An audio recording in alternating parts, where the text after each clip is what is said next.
1,00,000 మంది శివభక్తులతో కలిసి మహారుద్రాక్ష పూజలో పాల్గొనండి. వెంటనే కాల్ చేసి మీ పేరును నమోదు చేసుకోండి. నమస్తే, welcome back to Suman TV. Present మనతో పాటు ఉన్నారు అనలిస్ట్ మందర కృష్ణారెడ్డి గారు. నమస్తే సార్. నమస్తే అమ్మా. సార్, అమెరికా సంబంధం అనగానే ఎగిరిగా అంతేస్తూ ఉంటారు. ప్రతి ఒక్క ఇంట్లో చూడండి, 2 ఆడపిల్లలు ఉన్నారనుకోండి, ఖచ్చితంగా అమెరికా సంబంధం చేయాలి, అక్కడ లైఫ్ బాగుంటుంది, మంచిగా శాలరీ వస్తుంది, మా పాప బాగుంటుంది, అమెరికా సంబంధం గొప్పలు చెప్పుకునే వాళ్ళు. అసలు మా పాపకు అమెరికా సంబంధం వచ్చింది, మా అబ్బాయికి అమెరికా సంబంధం వచ్చిందని. మరి రీసెంట్గా ఒక న్యూస్ వచ్చింది సార్. మరి అమెరికాలో మంచి ఎన్ఆర్ఐ అని చెప్పేసి మంచి సంబంధం అని పెళ్లి చేస్తే, మరి అక్కడికి వెళ్ళాక ఆ అమ్మాయి పడే ఇబ్బందులు మరి అంతా ఇంత కాదు. డౌరీ హెరాస్మెంట్ అని, ఇప్పుడు మాకు ఏమీ అవసరం లేదు, మంచిగా పెళ్లి గ్రాండ్గా చేయండి సరిపోతుంది, మీ అమ్మాయిని కట్టుబట్టలతో పంపించండి, మేము బాగా చూసుకుంటామని అక్కడ తీసుకుపోయి అక్కడికి వెళ్ళాక టార్చర్ స్టార్ట్ చేస్తున్నారు.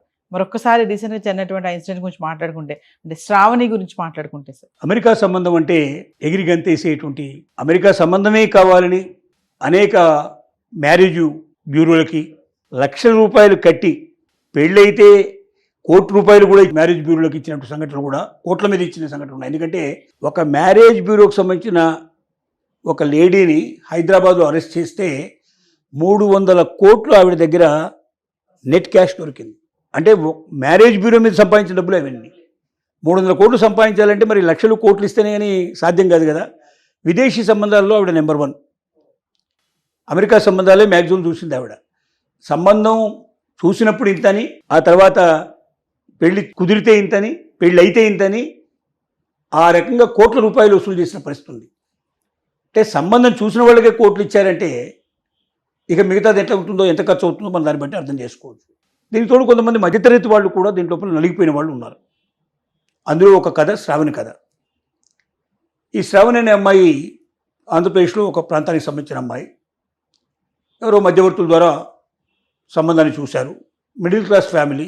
వాళ్ళ అమ్మగారు బ్యాంకు లోన్ పెట్టి 3 అమ్మాయిలు అయితే ఒక్కొక్కరికి పెళ్లి చేసుకుంటూ, ఒకరు పెళ్ళి అయిన తర్వాత ఆ లోన్ తీర్చి మళ్ళీ ఇంకొకరికి మళ్ళీ లోన్ తీసుకొని లోన్ కంప్లీట్ చేసుకుంటూ ఇలాగా కంప్లీట్ చేశారు. శ్రావణి పెళ్లి కన్నా ముందర ఎన్ఆర్ఐ సంబంధం అంటే వాళ్ళు మాకు అక్కర్లేదు ఎన్ఆర్ఐ సంబంధం అని భయపడ్డారు, దూరంగా పెట్టే ప్రయత్నం చేశారు. కానీ ఆ ఎన్ఆర్ఐ పెళ్లి కొడుకే వెంటబడి మాకు ₹1 మీరు ఇవ్వాల్సిన అక్కర్లేదు, పెళ్లి కొంచెం చక్కగా చేయండి, అదొక్కటి చాలు అని చెప్పి రిక్వెస్ట్ చేయడం వల్ల ఒక పైసా కట్టడం లేకుండా పెళ్లి మాత్రమే తీసుకున్న అప్పుతోటి, ఏదో బ్యాంక్ అప్పుతోటి నేను పెళ్లి చేయగలను, పంపిస్తాను, నీ జీవితం మిగతా ఇద్దరికన్నా చాలా గొప్పగా ఉంటుందని చెప్పి భావించి ఆశించి పంపించడం జరిగింది. డిపెండెంట్ వీసా సహజంగా, ఎందుకంటే ఉద్యోగం లేదు కాబట్టి ఇక్కడ అమ్మాయి ఉద్యోగం చేస్తుండేది, ఉద్యోగం మానేసేసి హైదరాబాద్లో అమ్మాయి ఉద్యోగం చేసేది మానేసేసి తను భర్త వెంట వెళ్ళిపోవడం జరిగింది. అక్కడికి వెళ్ళిన తర్వాత పరిస్థితులు ఏమిటంటే లోన్లీనెస్, ఎవరు ఉండరు ఆ ఇంట్లో, తను ఒక్కతే ఉంటుంది.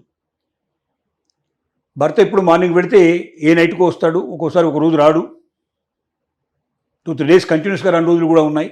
ఆ తర్వాత మాకు డౌరీ కావాలి, మాకు బంగారం కావాలి అని అక్కడ భర్తే కాకుండా ఇక్కడ అత్తమామలు కూడా ఫోన్లలో బెదిరించడం, మాట్లాడడం ఇవన్నీ జరిగాయి. నువ్వు మా వాడిని దూరంగా పెడుతున్నావుట అంటూ అబండాలు వేసే ప్రయత్నం జరిగింది. ఎందుకు నువ్వు అలా చేస్తున్నావు, ఎందుకు మీ అమ్మగారి వాళ్ళకి అలా చెప్తున్నావు, నేను ఎప్పుడు మేము దూరంగా పెట్టాను, నువ్వే కదా దూరంగా ఉంటుంది కాకుండా అనేది. హెల్త్ ఇష్యూస్ కూడా చాలా ఉన్నాయి, చాలా రోగాలు ఉన్నాయి. ఆ రోగాలన్నీ దాచిపెట్టి ఓన్లీ సైనస్ ప్రాబ్లం మాత్రమే ఉందని చెప్పాట. మొట్టమొదట సైనస్ ప్రాబ్లం అంటే కామన్గా అందరికీ ఉండే ప్రాబ్లం అనేటువంటి చెప్తూ అమ్మాయి కూడా దాన్ని యాక్సెప్ట్ చేసింది. కానీ అక్కడికి వెళ్ళిన తర్వాత అనేక రకాల రోగాలు ఉన్నాయి, దాని ద్వారా తనకు కూడా అవి కలిగే ప్రమాదం ఉంది అనేటువంటి దాకా కూడా విషయాలు వెళ్ళాయి. ఇది నడుస్తున్న క్రమంలోనే తను ఇంటికి రాకపోవడం, ఒంటరిగా తనకి ఎవరి ఫ్రెండ్స్ని పరిచయం చేయకపోవడం, రిలేటివ్స్ని పరిచయం చేయకపోవడం, బయటికి వెళ్ళనివ్వకపోవడం, ఒక రకమైనటువంటి జైలు జీవితం గడిపింది అమ్మాయి. ఆ తర్వాత మెయిన్గా అతను నాతో గడపడం కాదు, మా బ్రదర్తో గడుపు, మా బ్రదర్తో నువ్వు శారీరకంగా పంచుకోవాలని చెప్పి ఒత్తిడి చేయడం మొదలుపెట్టాడు. ఆ బ్రదర్ కెనడాలో ఉంటాడు, అతనికి ఆల్రెడీ మ్యారేజ్ అయింది, అతనికి పిల్లలు కూడా ఉన్నారు, అయినప్పటికీ అతనితో ఉండమని చెప్పి బలవంతం చేయడం మొదలుపెట్టాడు.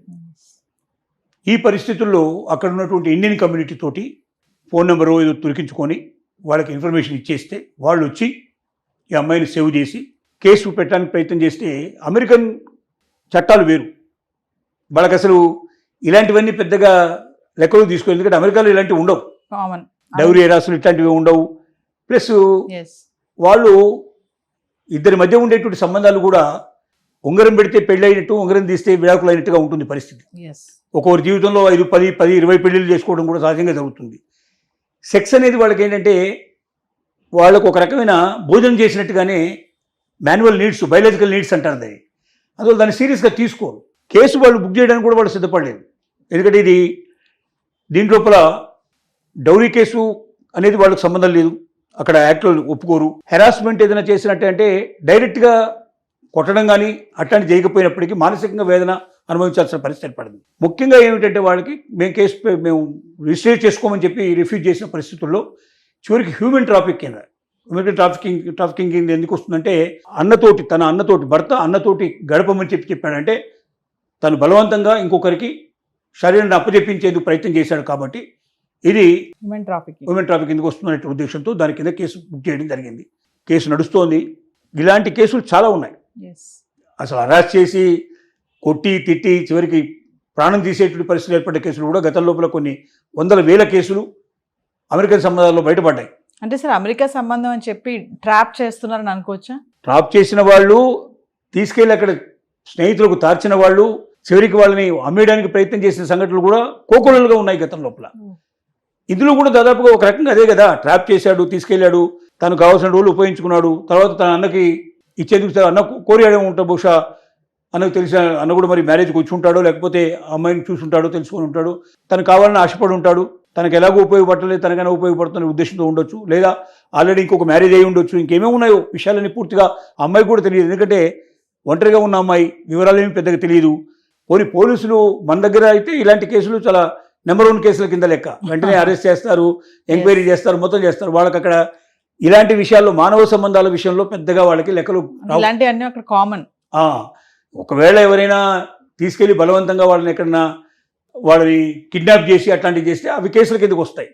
కానీ హస్బెండ్ అండ్ వైఫ్ ఇంట్లో కొట్టుకున్నా తన్నుకున్నా ఏం చేసినా అసలు లెక్కలోకి రావు అవి. ఇలాంటి పరిస్థితుల లోపల కేసు కూడా చేయడానికి వాళ్ళు తిరిగి మానవ హక్కుల కమిషన్కి వెళ్ళి దాని ద్వారా కూడా ప్రెషరైజ్ చేసి హ్యూమన్ ట్రాఫిక్ కింద కేసు బుక్ చేసి ఇప్పుడు అతన్ని అరెస్ట్ చేయించేందుకు ప్రయత్నాలు జరుగుతూ ఉన్నాయి. మరి ఇండియాకు వచ్చి మళ్ళీ ఇక్కడ కూడా కేసు పెట్టేందుకు అవకాశాలు ఉండొచ్చు బహుశా. ఏది ఏమైనప్పటికీ ఒకవైపున ఇంతకు ముందే అమెరికా సంబంధాల మీద సరైన అభిప్రాయం లేదు. ఎందుకంటే అక్కడ అత్తామామలు ఉండరు, పెద్దవాళ్ళు ఉండరు, ఏ వ్యక్తికి ఆ వ్యక్తి డెసిషన్ చేస్తాడు. అక్కడ శృంగారం అనేది విచ్చలవిడిగా ఉంటుంది. అలాంటి సమాజంలో పెరిగేటువంటి వ్యక్తులకి దానికి విలువ ఉండదు. ఒక బాంధవ్యానికి, భార్యాభర్తల మధ్య ఉండే సంబంధానికి సరైన విలువలు లేవు. అంటే సమాజం అలాంటిది. అలాంటి సమాజంలోకి వెళ్ళి విలువలు కాపాడుకోవాలంటే చాలా కష్టంతో కూడుకున్న పని. కాబట్టి ఇలాంటి పరిస్థితుల్లో ఇకనైనా ఒకవైపున ఇప్పుడు అమెరికాలో ఉన్నవాళ్ళనే మెడబెట్టి బయటికి గెంటేందుకు ప్రయత్నాలు జరుగుతూ ఉన్నాయి. దానికి తోడుగా ఇలాంటి కేసులు కూడా బయటపడుతున్నాయి. పేరెంట్స్ అంతా జాగ్రత్త పడాల్సిన అవసరం ఉంది. ఇక అమెరికన్ డ్రీమ్ను వదులుకొని, అమెరికన్ పిచ్చిని తగ్గించుకొని ఇండియాలో అంతకన్నా బెస్ట్గా మన కళ్ళెదురుగానే ఉంటారు మన పిల్లలు. ఏం జరిగినా తెలుస్తుంది, వెంటనే మనం సాయం చేసే అవకాశం ఉంటుంది. ఒక ఫోన్ కాల్ తోటి మనం వాళ్ళని కలుసుకునే అవకాశాలు ఉంటాయి. ఎక్కడో తెలియనటువంటి 1000 కిలోమీటర్ల దూరంలో మన పిల్లల్ని పంపించి వాళ్ళ కష్టానికి, కన్నీళ్లకు, వాళ్ళ వెదకు మనమే కారకులు అవ్వడం అనేది సరైన విధానం కాదు. ఇప్పటికైనా ఇండియన్ పేరెంట్స్ అంతా కళ్ళు తెరవాల్సిన అవసరం ఉందని మాత్రం చెప్పక తప్పదు. Thank you.